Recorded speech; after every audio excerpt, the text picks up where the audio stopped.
মানে বাংলাদেশ বাংলাদেশ ভারতীয় লোকনাথ আশ্রমের মালিকানা সত্ত্ব আমাদের নামে। আমি বাংলাদেশ লোকনাথ আশ্রম 1984 সালে আমার বাবা একটা কমিটি করে যান। আমি আবার পিছনের দিকে যাচ্ছি।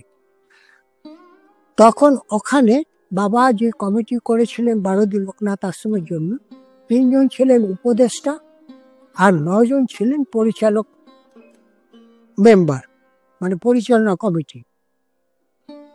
তো এই 3 জন উপদেষ্টার মধ্যে ছিলেন বিমলেন্দু বিকাশ রায়চৌধুরী, যিনি তৎকালীন সুপ্রিম কোর্টের বিচারপতি ছিলেন।